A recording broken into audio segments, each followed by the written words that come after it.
My name is Drew, and I'm the Aspiring Master, and welcome to the Aspiring Master Presents. This is a show where we talk about the meanings, misunderstandings, and insights about the important words that we use and misuse on a daily basis. Really understanding what we are truly meaning while we talk allows us to convey that meaning and be more understood when we are communicating with others. This not only allows us clearer communication so we can get what we need quicker and with less stress, but also allows us to understand ourselves in more depth than we thought possible. Today on our show, we're going to continue talking about relationships. So this is relationship part 2. Well, and here is where we sort of break down into the trust in relationship and being able to communicate, right? What I find in my world is there's a lot of people out there, like I said, talk to me and they say, oh, they're my friend. Right. But there's a tremendous amount of expectations of what that means. Yeah. Right? Mm-hmm. And I've certainly run into a number of people, and one guy in particular who I was getting to know, I really quite liked and was very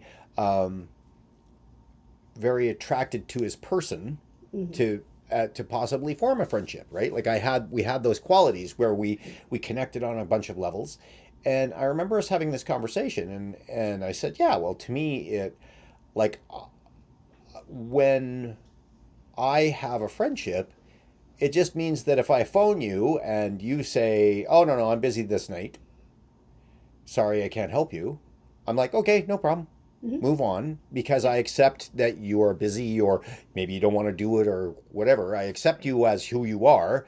But he comes back and he says, oh, no, a friend to me is that I can count on them, that they can always be there for me. And there's where I differentiate friendship to, that's to me, again, here's in a relationship. Okay, so let's define relationships. That is what I call a reciprocal relationship. Yep.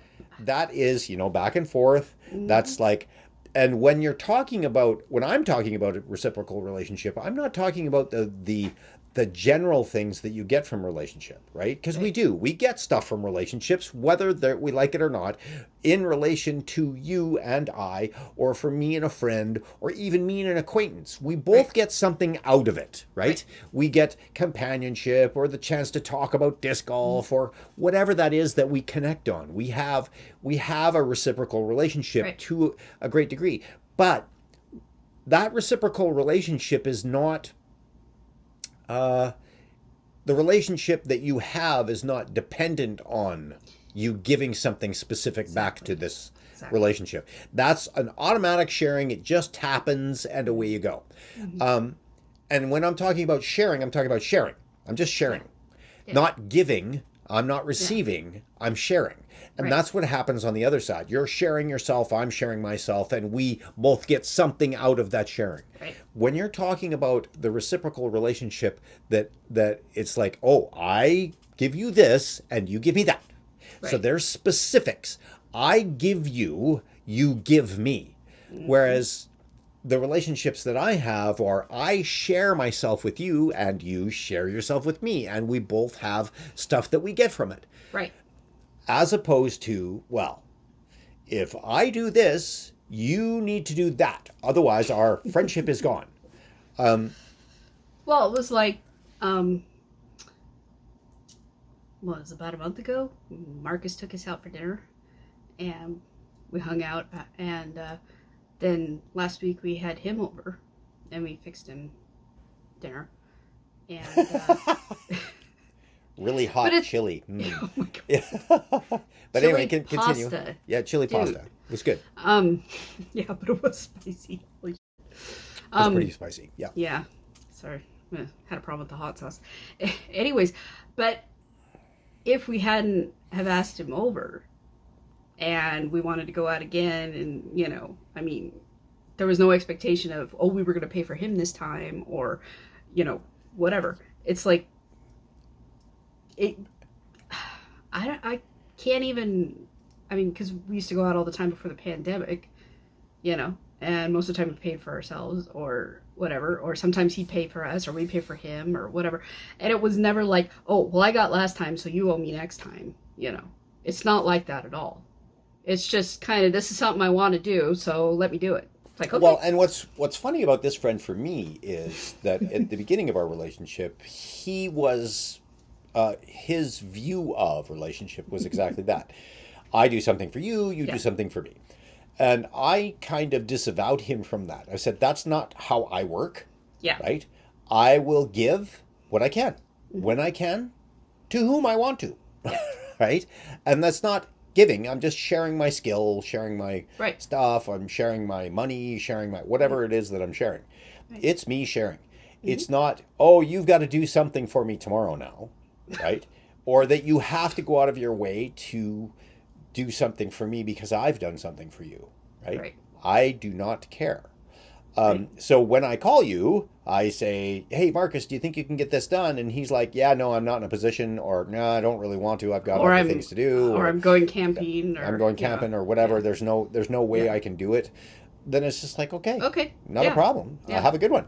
Yep. My friendship or my love, my sharing of myself, my trust does not hinge on that because I share, I don't give.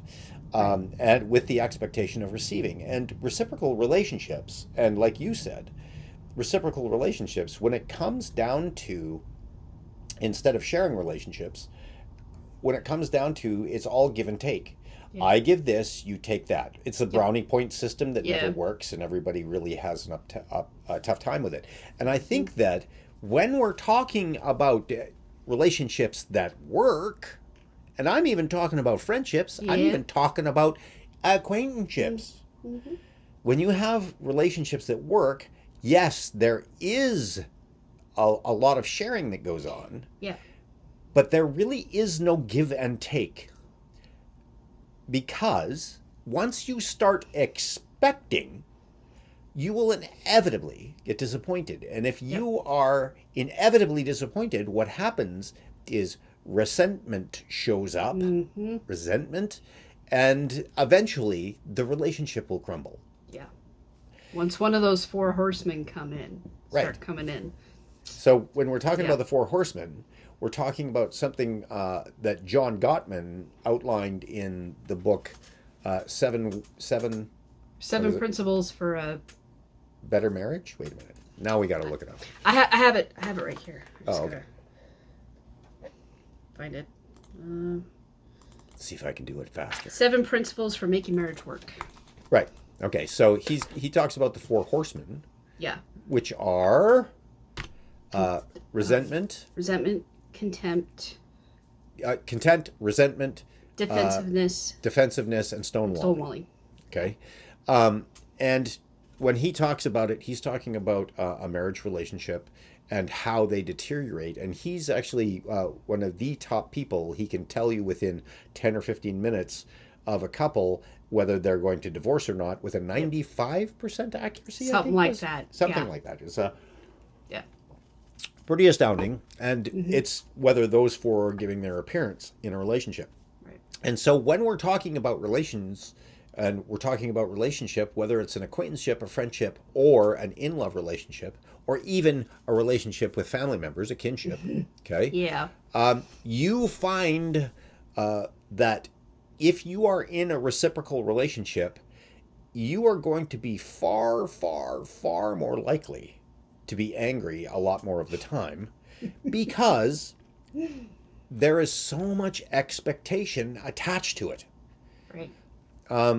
If I'm in an acquaintanceship and I expect you to, when you say that you're going to do something, that you show up on time, and say you didn't show up on time, well, now you're just, you're out of my life. Screw you.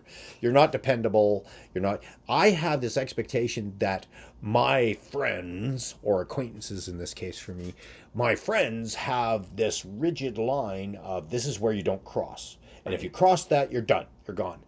Now, whereas I see that to some degree we set up those to protect ourselves from being betrayed, from whatever that is. We also set up a lot of those things, and unfortunately, our parents taught us to do it, and their parents taught it to them, and our TV shows teach us to do it, and on and on and on. Media is all out there telling us that we should do these things. Yeah.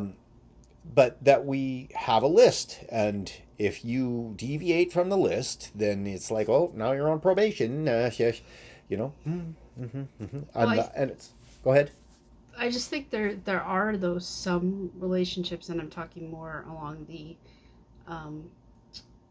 employee-employer and people that we tend to rely on, like doctors, where we do have an expectation of them providing a service or showing up to work. And I think some of those expectations are valid because they help keep people accountable. Right. But again, stuff happens, accident on the highway, or their kid gets sick, or they have a heart attack or something. I mean, emergencies and situations in nature and life interrupt and cause problems.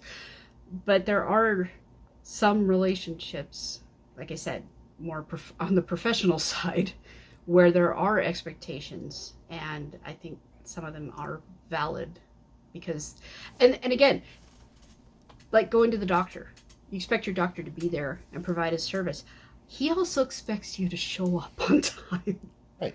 You know, well, I mean, and you're penalized usually if that's the case. Is depending that, on the you know, practice, you get yes. $10 or 25 bucks if you miss an appointment. Well, and I mean, you bring up a really good point. Okay, I've been talking about like basically personal relationships. No, I know that. Talking about acquaintanceships, but we really do need to talk about professional relationships and relationships in your workplace, and those relationships as well, because those are significantly affect our lives, and they're not necessarily acquaintanceships. Those are work relationships where, I don't like them, or they don't like me, or I'm doing a job, or they're jealous, or right, like that. We get a lot of jealousy and pettiness a lot in our jobs, and but even in a doctor-patient relationship, the doctor, if the doctor thinks you're contemptible, then they treat you wrong, or they treat you like you're an idiot, or I mean, we get a lot of relationships that are based on pure looks alone, and to be fair, okay, when you're dealing with public, okay, so maybe you're a person behind a counter and you deal with a lot of public all the time, and you're bubbly and you're nice and you do your best to help people, but there's a certain portion of the population that's just going to hate you because you're in their way and it's all your fault. And, or God, do you have to smile when it's snowing outside? Yeah, I mean, that kind of thing. You're going to run into people that have expectations of what you should be giving them because I have the right, and I mean, in anything in public service, and the same thing that goes on in the office. I mean, you'll get people that are jealous of you, or people, and a lot of the times they don't even know they're jealous of you. They just react and act the way that they to try and get the upper hand. And again, when I'm looking at it, I look at it from a different perspective of those relationships. I take a look at the relationship and I try and figure out what the underlying issue really is, because it's never really about me. If there's something's going on, it's usually about themselves, whether it's an insecurity or whether it's they're afraid or whether they're like jealousy. Whatever that is. Jealousy is a form of fear, really. It's I'm jealous because I don't have what you have and I want what you have, and so therefore I covet it. And you can move into that. That's another word that we're going to have to go to. Didn't we do jealousy? I thought we did jealousy. I don't think we did. No. Okay, so we got to go do that word. But the relationship that we have with the professional world, we do have expectations on, right? And if we go in with those expectations, we are a lot of the time sort of on the verge of being disappointed. Right? Because if they don't meet those expectations, if our doctor doesn't like us, or isn't clinically professional, or whatever that is, or we are knowledgeable with your problem. Exactly. Or say they have a personality conflict with you, and oh my God. Like whatever. Like, I mean, we run into that all the time, and that's still a relationship. Yes, Like they it have a is. relationship with Yep. you, and their relationship is, and of course, we look at relationships and we go, how do we get to the point where we as people stop jading all of the relationships in our life based on our filters? And I Right. think that, and here's the thing: is the liberal people out there, right, as opposed to the conservative people. I'm Oh using God. those two, Oh. and I'm not talking about a political thing here. I'm talking about Okay. people that are more open and want to be able to fix the world and be more open and communicative to those people that would like the lines rigid and defined so that it's easier to walk through. And then there's the people in the middle that want to balance the two out, like way too far this way, way too far that way. So when we're talking about how people function, right, there is a credence to both of those sides in us, that where we need to have some structure, right? Like when we're Mhm. talking about doctor professionality, Right. but we also need to have the humanness fall into it, right? To Right. be able to treat patients not as just things that need to be diagnosed, but also as people that have to live with the diagnosis and Yeah. have to live with the pain and all of that Hmm. stuff to be able to get there. And so Eyes when are we on walk, you, rebalanced. Eyes are on you. and No, I don't have expectations there. Not at all. not at None. all. None. None. Sorry that my previous knee surgeon was so damn good. Yeah. Well, but again, our expectations are ours, right? Yeah. And the thing And is, absolutely. I'll be the the thing first to is, admit that. we tend to place our expectations on what everybody else should be doing for us, Yep. and that happens from the doctor perspective with the patient as well. It happens in the Yeah. office with the other office workers that you're working with, Yep. and or the higher management that you're Yep. working with, or and right, they have their perspective of what should be happening, and you have your perspective of what should be happening. And the problem that we run into is trying to find the compromise and trying to identify with the person, not the thing, right? Trying to identify with the person, and it's so hard to identify with the person when you're pissed off Absolutely. at them because they're not giving you what you want. Well, yeah. I mean, it's really hard to relate to anybody else when you're emotional because you're not thinking logically at all. Right, of course. Well, and here's going, and I'm sort of trundling along to a key that I've come to understand Yeah. in a relationship. Okay, I'm just trundling there, because this affects every relationship. The amount of expectation that you have in a relationship is proportional to the amount of frustration that you have in it. Yep. Okay, if you are frustrated because in your in love relationship, your husband, wife, or partner is at home and they are supposed to be doing the dishes, right? This is something maybe you even agreed on. That you have an expectation that those dishes should be done when you get home, and they're not done. And over again, you continue getting disappointed because this person isn't doing the dishes, whether that's as they said that they were going to do it or as you just expect them to because they're supposed to when you're in a partnership like this. Because there's a lot of unspoken relationship expectations that we don't even discuss, right? I can say that yes, like yes, it's going to be my responsibility to do dishes. Well, the truth is, not a lot of people that I know like doing dishes, and it's something that I've learned to like because I just I started looking at, instead of looking at it as a chore for myself, I just said this is something that needs to be done and it needs to be done, and I enjoy that I'm capable of doing it. So I enjoy the fact that I have the capability of being able to do the dishes. That's not a place that most people can go. They just look at Right. it and go, oh, dishes, right? And they imagine getting their hands dirty, and then they this is like this, and it's just wasting my time because Or I'd like rather be me, doing something else. or like me breaking stuff. Oh Right. my god. And I mean, or getting frustrated because I don't want to be here doing this. So when you come home and those dishes aren't done, and perhaps over a year or two, right, of not having those done, and then being all upset because you're doing them now because they have to be done, or um, we're in that fact, we are literally destroying our relationship bit by bit. Yeah.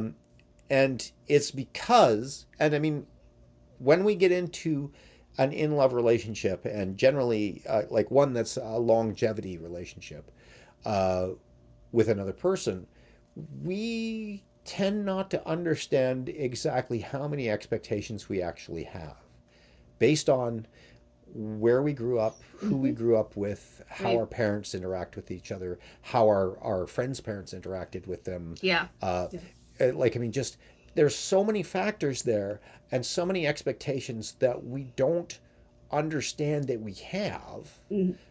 going into a relationship. And I mean, actually, you and I, and to give us an example, I mean, when you and I got into a relationship, I said to you, I said, you know, if we get married, our relationship is going to change because we are going to change our behaviors. Because whether we like it or not, when we have the stigma of being married, Yep. we revert back to what our parents did. Yep.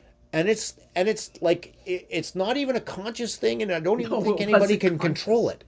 it. No. But because we walked into it with our eyes open, we were able to recognize it as it happened. Yeah. Not always, and it wasn't. It took a bit, but we it took still. a bit to, It was less than a year. yeah, we were able to spot a lot of the expectations that came along with that. Right. Well, because you're my husband, you should. And Right? also from outside Yes. things Yeah. too. And well, That- everybody that- else also had Yeah. expectations. On Oh what yeah, that yeah, yeah, means, yeah, right? yeah. And down to the part where because we eloped, and it's like, well, I was supposed to be there. You promised me when we were like, 20 years ago that I could be your. Oh my God, Right. we didn't want anybody there. Well, and again, and it's everybody's got expectation in relationship Yeah. to one degree or another. Yeah. And it is the availability, the ability to be able to release expectations that allows for longevity of relationship. And Right. here's the thing, and in any relationship, seriously, any relationship, you can go from acquaintances. If you released expectations of what your acquaintances should be bringing to you, and again, this ties in with reciprocal relationships as opposed to sharing relationships. Right. And let's be clear. The only reason that there is expectation in relationship is because we feel that we deserve something.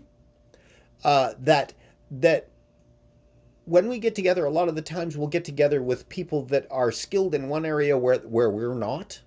Yeah. Or skilled in a bunch of areas where Yep. we're not, and we're skilled in a bunch of areas that they're not. So Yeah, there's a reason there- opposites attract. there is some reason that we have some kind of attraction there, that we help fill each other's gaps, I guess would probably be the best way. I was just thinking of exactly. that for Brocky. For I Brocky. got gaps, she got You got gaps. Together we don't got no have gaps. right? Yeah.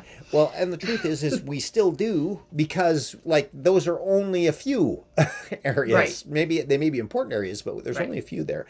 But the difference between a reciprocal relationship and a sharing relationship is acceptance and the ability to be able to fulfill self, as Right. opposed to be reliant on other people to Fulfill fulfill you. self. Yeah. Okay. And a reciprocal relationship, or a transactional, it would be better. A transactional, not reciprocal. Let's go. It's transactional relationship. Yeah. If there's a transactional relationship, means I give you this, you give me that. Right? So a transactional relationship is one where you give and take. That's it. That's a give and take relationship. That is what most people are accustomed to. There's a give and take. I give you this, you give me that.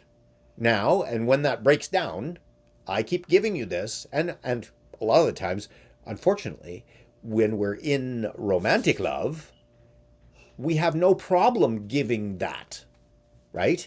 None. Yeah. Like, I have no problem giving you all of these things that I would never give anybody else in my life ever before this. Oh, But I have geez, no honey. problem giving you these now, right? And then when the love drug wears off, all of a sudden I'm just like, yeah, I really never like giving those things. This is coming back to me massaging your feet, isn't it? Well, of course, dude. You think Never that I gonna, wouldn't bring that up? never gonna let that go, are you? Boy, you still have an expectation there, don't you, I honey? do not, but it Yes, is he does. it is yes he does. Brie, I don't know how many times I on the don't- show you brought it I've up. brought it up but it's such a good example. Yeah, It well, really you just like is a throwing good me under the example. bus. Oh, yep, she's the wife. She's hung around this long. Okay, let's kick her down the road again. Road again. But Yeah. but Isn't marriage something fun? there is it is actually. But especially if you're in a sharing one. But it's like we found it easier to give certain things that after that's worn off, we find a hardship and a task because it really doesn't represent who we really are and who we have always been. I gotta take umbrage with that Hmm? to a point. Because sometimes, like with me with the foot rub, and I know I've made this excuse before, it is still an excuse, but it is still a valid one. Right? You know, I don't know if you can see my vampire bites. You know, I broke my wrist when I was 18, and it affected the way my tendons work in my hand, and especially during winter. Oh my god, it can hurt like a mofo, you know? And it's like, it can get really difficult to massage feet. And it's really hard to do it one-handed. Believe me, I've tried. Well, and You know. truthfully, you don't have to make any excuse. You No, really don't. I There is- know that. It doesn't. But I don't mean, care. you like to. At this She used at to do this this. point, Now she doesn't do it. yeah. Well, but Gee, at this honey. point in our relationship, it doesn't matter. It was just an observation when I looked at it. No, and I but just when went, when I'm on the love drug, I'm Yeah. not noticing how much my wrist is hurting when I'm course not. rubbing You're his just- feet, and you're then just, afterwards it's like, "Ah." the Yeah, next I day, don't- I it's don't like really great. know. I'm in my wrist brace for 2 weeks. Thank you very much, because my tendon is pulled. You know. But so the point is that in the love drug, we will do this transactional thing Mm-hmm. without even thought, because we will go out of our way because we're so high, really. We're so stoned on this other person. Yep. We become completely different people. Like, no, it's like, have you ever tried fish? It's awesome, right? And it's like, yeah, yummy. And I'm only saying that because I want to be with you, right?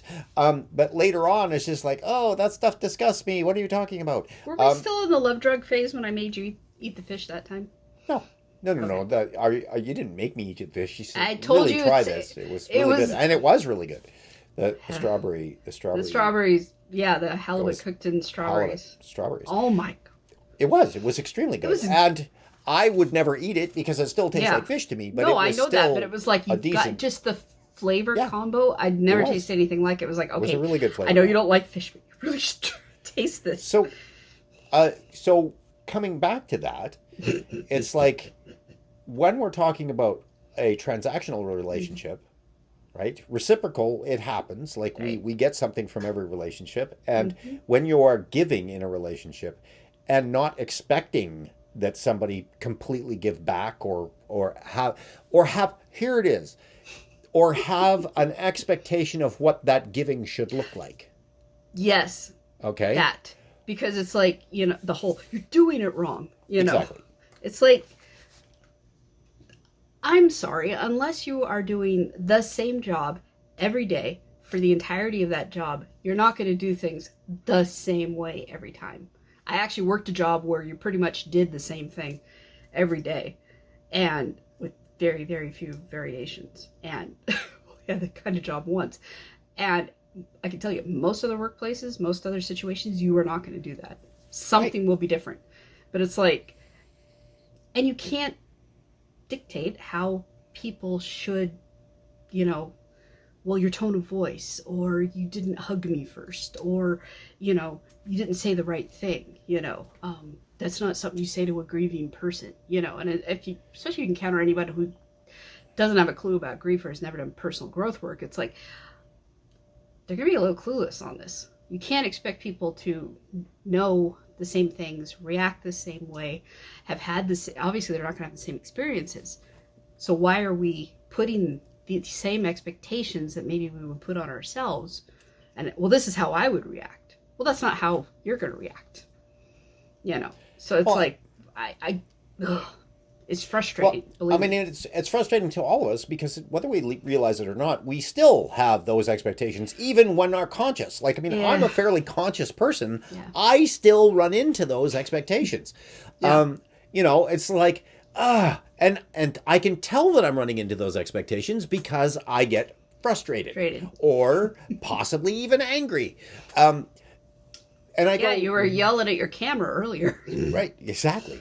Well, I mean, I'm frustrated with myself all the time. Yeah. On those levels. And I'm trying to give myself some good compassion because here it is. I have higher expectations of myself than I do of anybody else in my life. And I'm really working on that. That's a really tough one for me. It is super tough. It's easier for me to forgive you than it is to forgive me. And when we're talking about forgiveness, that's another show, which we did a while ago. When we're talking about forgiveness of it, yes, we did. Okay. Did we? I thought we did. I don't think we did. Oh. I don't know. We should if we haven't done it. Oh, and by the way, welcome to the meat of the show. So thanks for going through the whole gradient thing to get to this point.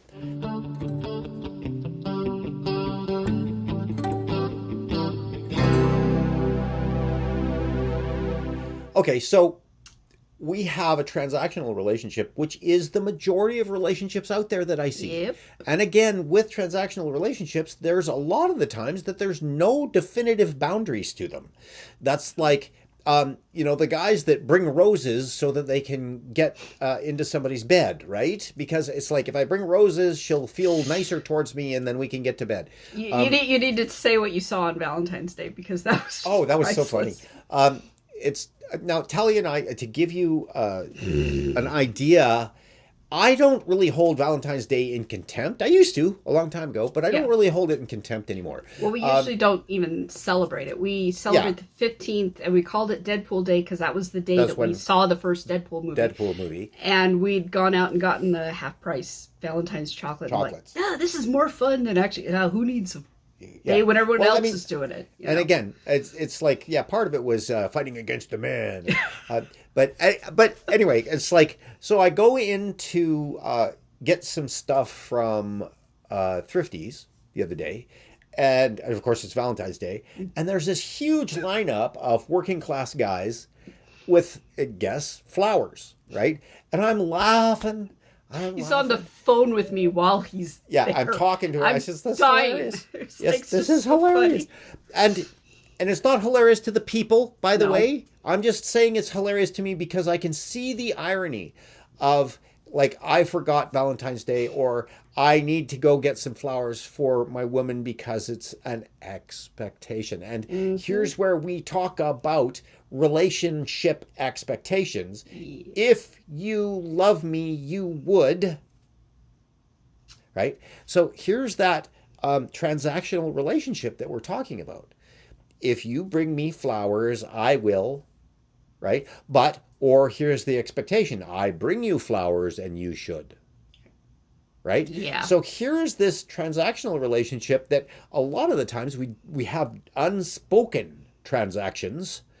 And the brownie point system, which, by the way, I don't know ever works, right? I build up credibility by taking out the garbage and doing the dishes 4 days a week or 3 days a week. I build up these, what I think as a male is credibility so that I can go out and do my thing on a certain day, right? I'm giving so that I can get this, right? Like he needs permission to... But I'm just talking about in general. I'm talking about not me personally. I don't do that. I bribe you. But those bribes are absolutely out in the open. It's like, okay, I want to go play disc golf. What is it that you want that I can bribe you with? because I want to go play disc golf. Gives you food and drink. Yeah, and she's like, "Oh, yeah, go get me some of this." And I'm like, "Okay, awesome." Or coffee. But we know that it's a bribe. We know that, maybe she would rather have me at home today, but I say I really want to go do this, and I'm willing to give you stuff in order to be able to do it. And she goes, "I'm going to shrug to the inevitable, and I also get something, so I'm okay." Yeah, and I can watch movies and curl up with the cat and say, Exactly. Put my middle finger up to the laundry. Like, Yeah, exactly. Yeah. So anyway, we do this consciously. We actually have a system where we say, "I'm going to do this consciously. I really want to go do this. I know that you would rather have me here today, but I'd really like to go do this. What can I do to bribe you in order to be able to get you there?" And I've actually done it to him as Yes, well. I brought him stuff. Usually it's if I bring you this today, you'll do X for me tomorrow. Right. Yeah. It's Type like thing. I am, and we make it absolutely clear this is what we're doing. Okay. Or like going out to dinner with a friend. A lot of times I would 'cause I don't do much anymore. Would get him something to go, and there was no expectation of it, but it was like I'm at a restaurant where I know what he likes, so I can just as I'm finishing up, I want Well, and look at it this way, he has lunch the next day. But here's he the doesn't thing. have to worry. Here's the thing. That is sharing. Yeah. That's not giving or taking. That is, you're getting something without an expectation. You even Right. said it yourself. I'm not expecting that this is what, but I'm thinking about this person. I know this person likes this, and so therefore I'll get that because it's an expression of my love, whatever. Yeah, So and then I'm sharing I know something. there's been some times where I did that where the next day you would get me something, but it was But it was purely coincidental. yeah. But I mean, like, there's been times where I take the cat to the vet and then I go through the Starbucks drive-through and I'll get stuff for him. And like last time I told you I'd bring you stuff. I didn't tell you what, which was fine. And it's like, okay, so then the next day you'll help me with But that's something. And here's the difference. Again, it's not expected. No. If you go out to eat, I don't expect that you should get me stuff. Well, and then there's a lot of times where I freaking forget what I told him I would do, though hence with sometimes with the dishes. I'm prepared to do them, and then I get caught up in something else, and the next thing I know, he's walking in the door. I'm like, oh, crap. Whoops, I forgot to do laundry, or I forgot to do dishes, or I forgot to prep dinner. I don't have any expectation that I you know, do any but of it's those like, things. So I don't know if it's middle age or something, but it's like sometimes, so there's times where, like I take the cat to the vet and I completely forget to go through and get oh, crap. okay, so I'm going to get back But again, to he's not angry after that. Take a look at that conversation that I had with that guy that was a potential friend, an acquaintance that I was looking to move to the next level with. That sounds so weird. I don't even remember who that was. Do you remember? That was a guy named Doug, and I played badminton with him. Oh, right, that guy. Yeah, he was a massage therapist. Anyway, so we were out walking, and we had been walking and doing some physical stuff, physical activities like walking and badminton and stuff that we were just enjoying our company because we really liked each other's company. And was that the kayak guy? no, that was a different guy. That's can't remember his name. Anyway, so in talking to him, he said, "Oh no, that's my friends are always there when I need them," and da da da da da. Right? Okay, he's talking about a transactional relationship. If you are my friend, you will do this, do this, do this, and I will do this, do this, do this for you. If you're not that, you're not my friend. Well, and I will say one reason why Marcus and Dean, I have no problem labeling them as our besties, is the number of times they have helped us move.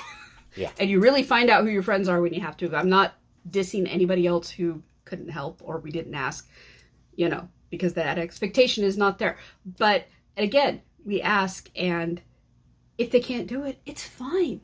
If they don't want to do it, or they don't want fine. to. I mean, moving is a terrible job, And like Dean, it was the day we actually moved in, Marcus couldn't be there. He loaned us his van. Right. Drew has the exact same van, so Drew drove Marcus's van. Dean drove our van. I drove the car with the cat. And then those two used the vans to move the furniture, and I was throwing stuff wherever. And but again, it was like they helped. Even though Marcus couldn't be here physically, he still helped. And again, if he had needed his van, it just would have taken us longer. And it's, we're not gonna, you're not gonna be our best friend anymore if you don't help us move again. It's like, no. Well, like, I mean, whereas I appreciate anything anybody does for me, I have no expectation that they should or they need to. Right. My friendship on my side is not bought or sold. No. It is not. It is whom I choose, and I love helping people. It's one of the things that I love to do. Right. Even at work, that's what I do. I'm there helping people Yep. move forward with what they need to do at work. I love that. I don't do anything that I don't really love, and that's part of it. And I've learned to love doing the mundane, which is really tough for people to do. Yeah, like the whole grunt work thing. And Yeah. it's like, there is nothing wrong with admin work or grunt work or janitorial. Society would collapse if people stopped doing that. Hey, Yes, it can be boring. Yes, it can be mundane. Yes, it can not vary from day to day very much. But again, people need this stuff. right. And it's like, there's like, when he first started his job working with the province, it's like, I'm doing this and I'm doing that and blah, blah, blah. And it's like, am I a secretary now? It's like, Yeah. technically you are. Yep. And you know what? More power to you, dude. There should be more male admins, because you know what? Sometimes you guys are better. You lift stuff. That's what I mean. That's true. That helps. Yeah. So there's like the whole grunt work thing. Oh, someone actually told me that when I was a teenager. You don't want to do grunt work like your mother for the rest of your life. My mom worked for the state Supreme Court in Washington. She worked for private law firms. She worked for several different state agencies. That woman can still type 90 words a minute. I don't know how she does it. Holy crap. And she knows shorthand, which of course we know is a dead language. But so what? She didn't make tons of money, but mom was very competent in her job and she loved her job, So it's like, who the hell cares if it's grunt work, Who cares? He that's the thing. He has a positive work environment, and that is more than half the battle. I've worked jobs where I love my admin work, and I had not so great work environments. I would have given my teeth to have his job, and this is from someone who hates the 9 to 5, But at the same time, it's like, that is so cool that you have a great work environment, you have great coworkers that you like to look forward to seeing 5 days a week. And you like the work that's grunt work, No, that is I love awesome. it. Yeah. And here's the point is that I go into work without the expectation of everybody else Right. of what they need to give me. In this relationship, I have no expectations of what they should be doing for me, what they should be doing for the business, I accept them Right. as whomever they are. And truthfully, they can be as crappy or as good at their job as they want to be. Exactly.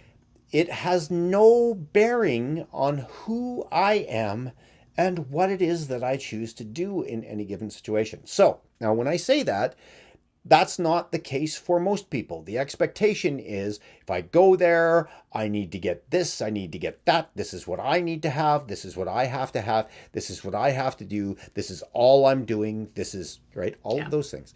Yeah. I don't have any of those expectations, and consequently, I like my job a lot better because I'm not relying on everybody else. I mean, yeah, always. There is a reliance when, if I'm, say, a higher level team member, I have to rely on the lower level team members to do their job in order for me to be able to do my job. But the truth is if I'm a higher level team member, in my view, because I view the world differently, I go, there's a lack of what's going on down here. So I chat with them and say, hey, what's going on in your life? Is there something I can help you with to help me? Right. How can I help you to help me? How can I assist you to do what you need to do here in order to be able to do what we do? And that is a combo of a lack of shoulds and shouldn'ts, or a lack of expectation. I do not need you to be able to be happy or anything like that. So Right. when I remove the expectation from it, all of a sudden, not only is the work environment better for me because I don't have any expectations and I'm not disappointed in everybody all the time Right. for being what they are and who they are, but I also create a better relationship environment with other people because I'm not burdening them with my need for their emotional support. Do you Except understand? you're trying to revamp their kitchen, though. Oh, no, no. I'm not trying to revamp their kitchen. I'm just doing it. Um, and it has nothing to do with their, like, it does have to do with their preferences because I ask them. Yeah, But it shopping's has so to much do fun. with, This is for work. This is for work. This is exactly. okay. But it's to be able, knowing that it will enhance everything that's going on Yeah. there, but Yeah, it and also I don't pleases begrudge me it to at do, all. right? Yeah, So yeah, anyway. exactly. And getting to see you be happy and enjoy yourself, and like when we run into your coworkers at Thrifties or whatever, and it's just like you guys just talking like you're buddies, and it's Right. I get the secondhand enjoyment too, which is cool. You know, seeing you happy makes me happy. Well, Well, it doesn't make me happy. It's just I know what you meant. I know what you meant. So, Yeah. what I'm talking about, and what I'm specifically talking about in relationship, and this, like I said, all levels from acquaintances to friends to intimate friends to in love relationships. right. If you are running a transactional relationship, it's possible that it can work, but I'll tell you that you're not going to be as happy as you could be Right. because of the amount of expectation that is going on in any given relationship. Right. Like acquaintanceship, whatever. I expect you to do this, and if you don't do that, you're evil, and I don't like you. Which is why I say making relationship lists, while it being a broad outline on a brushstroke level, can be good to show you where you have your boundaries and That's where true. you need to move past them. Absolutely, really good They tool can to be do that. helpful. They can Yes. also be very toxic. And Exactly. at the same time, anytime you get out of a relationship, I think you know yourself a little better. Well, I think you also give your idea of what you don't want. That's in a what I was. relationship. Yeah. Yeah, that's kind of what I meant. So, Yeah. but any relationship, if it comes from, and I think this is the biggest point that I'm trying to get to, it's like on a relationship level. Yes, intimacy is really important. Trust is really important. Any kind of relationship, there is levels of intimacy and trust Right. that make it transform into a closer relationship. Yeah. So in my world, I go from acquaintance all the way up to good friend, Right. best friend-ish territory, which is more trust, more intimacy, tips the scale to the point of where we get to that point of the availability of physical intimacy doppling into in-love relationships. Right. Okay? And the in-love relationships are, we hope that they're expansion of friendship. And when we talk about friendship, what do we say are our best friends? The ones that accept us the most as who we are. They're not going, oh, I hate when you do these things. Yeah. It's no, oh, that's Drew. That's who he is. Yeah. It's, that's part of the package. Without making excuses for crappy behavior. Absolutely. A lot of my best friends, if they think I'm behaving crappily, will talk to me about Yeah. it because I said, this really disturbed me. And communication is a huge, huge thing. But I think that communication is secondary to understanding what kind of relationship you're in. Relationship is, am I in a sharing relationship, or am I in a relationship that's transactional? I give you this, you give me that. Right. And a lot of the times our relationship, especially when we're in an in-love relationship where we've moved in together, Right. the expectation is you clean up after yourself. And of course, you clean up after yourself could have like many different meanings to many Exactly. different people, Yeah. right? Yes, I It did could clean be up after anywhere myself. from Yeah, but you didn't do put the anything in the dishes dishwasher. or You put start them in the the laundry sink, or you didn't clean empty the litter box dishwasher, or clean. yeah. Yeah, exactly. Or pick up your socks and don't leave them on the floor. I mean, Exactly. yeah, there's That's many and I just keep gradients telling of you that. that's not going to happen. But you don't trust me. I don't know why. You don't trust me on this. That it's not going to happen. That I'm picking up my socks. But Can I get a refund from your mother? exactly. I would like a refund. But when you get into the interpersonal, when you start living together, now your relationship has changed to where now you have not only the physical intimacy, but you also have the physical proximity closeness Yeah. of somebody being in your face all the time, Yeah. and There's- being able to emotionally deal with that. Yeah. There's a lot of anecdotes where guys are like, yeah, it's great, la la la la la, and I wouldn't move in with her because I can't send her home anymore. Right? You know? And I know that goes both ways too. I have a fantastic relationship. I know I have a fantastic relationship because my expectations are very, very low. You and I created 4 expectations when we started Yes, this. we We did. made an agreement Yes, to we have did. 4 expectations that we are, and can you list them? Like me for who I am, love me for who I am. Try to be as honest as possible because we all tell little white lies and And sometimes we do it automatically. yeah. Yeah. Okay. And don't stick your wick in someone else's lamp. Right. Okay. And on those 4 expectations, we always do our best. Okay. Yeah. And many of those for us are easy ones. Yeah. I'm not interested in wick sticking, at all, other than it with the lamp that I currently have. My hurricane lamps will be happy to hear that. Right.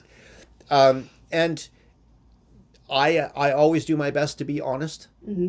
And sometimes I'm not honest with myself. Well, Sometimes yeah, I'm it's scared to be honest, and I'll come back later and I'll go, I wasn't being honest with myself. Yeah. And then there's times where it's like, are you okay? I'm fine. When Yeah, and it's when you're clear, not, I'm yeah. not. Yeah, Yeah. it's like Or- you're not. You're lying, but that's Yeah. that's an emotional lie of protecting or being irritated or Or whatever. just not wanting to deal with it at the moment, you know. But I mean, part of it was do our best to release expectations. Well, and with also whatever them. part of the, you know, are you okay? I'm fine. Also, if I'm angry or if I'm in pain or something, I'm a little bit more emotional than what I like to be. And it's like, okay, I don't want to say anything I'm going to regret. You know, I don't want to deal with anything really big while I'm in this crazy emotional state or in a lot of pain, you know? So it's like, okay, I'm fine. Just go away to get you to go away till I feel better, you know? So then I don't lash out at you. So, I want to list the things that help make relationships good. Okay. Well, I mean, first off, the things that make relationships great relationships are the ability to accept the other person that you're in a relationship, or cat or dog that you are in a relationship with, as what Right, they buddy? are. Yes. As who and what they are, and Yeah. not as what you wish they were. Okay. And I relate this because I just go, oh, okay. I know people that have cats that are going, oh, my cat, he's just so messy and he does this and he does that. And I'm just going, why do you have one of these? Because cats are cats. That's what cats do. And they Well, all have individual personalities. That's true, and they do change over time because, like, Slater used to be a quiet kitty, and now he yells at me. all the time. I can give him fresh water and fill his dish, and put water in his wet food. Thank you so much for getting him hooked on that. And he'll still sit there and, meh, you know, or follow me around and me. It's like, I don't know what you want, dude. You know.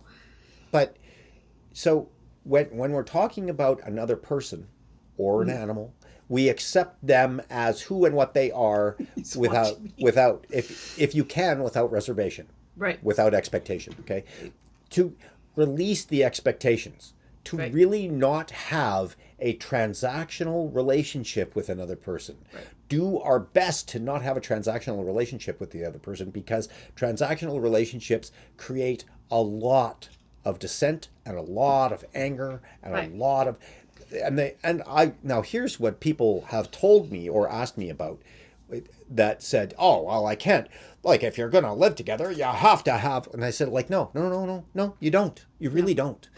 It's all in your mind what you have to have. Well, and like ours isn't that complicated because we don't have kids. That's true. Kids really, what was it? It was Bradshaw or Gottman or both. Basically describe bringing children into a marriage as a grenade. Well, I mean, it's a grenade that some people can handle. Yeah. And Some people can just have a kid and it's just easy. it just functions. Yeah. They function well with children. Yeah. Most people that I know of have a hard time. But again, it's I'm stereotyping here to a degree. And when we're talking about relations with children, we're opening up a whole new bag of worms. Yeah. But I'm talking about any relationship will benefit for what I'm talking about here. Right. Okay. So when I say you make it, instead of a transactional relationship, make it a sharing relationship. And the difference between is one says, I don't have enough, and the other one says, I do. Okay. And that's the difference. It's like if I'm in a relationship because I need something from you, right? That's a transactional relationship. I'm looking for something from you. And what happens is if I'm looking for something from you to complete me or whatever it is, you're also looking for something from me. There is no sharing in that. You cannot share from a standpoint of needing. There is no sharing from a standpoint of need. There's only a sharing from a standpoint of I have enough. You can't share something you don't have enough of. Right. No, this was Bradshaw. This is about the codependency. Right. I can't live without you, which is very, very, he describes it as a very dangerous codependent statement. Right. My better half, which is also very misleading. Right. Because it can actually diminish the other person. Or yourself. Right. Whichever. Because the other person can't live up to that, and then you're not living up to anything. I don't want to live without you is healthier. But then there's always the, and I don't know who it's attributed to, the I need you because I love you. Right. Or I love you because I need you. Right. Either or. Right. Well, and need, like I said, I mean, when I say that you can't share from not a state of completeness, that's not true. You can, but you have to be in a state of not needing the thing you're sharing. Okay. Okay. That's if you understand what I'm saying there. Yep. I don't need this. I can share it. Well, which it was means like- I have enough of this. I can share. Right. It was like when we first got together. We both were at points in our life where we're like, if I'm single for the rest of my life, I'm okay. Yeah. And And then- because of that, when our relationship happened, We were both in a it wasn't position to because just- we needed something from each it's other. because we wanted. We just had a desire to have that in our lives. Right. It showed up, and when we both went,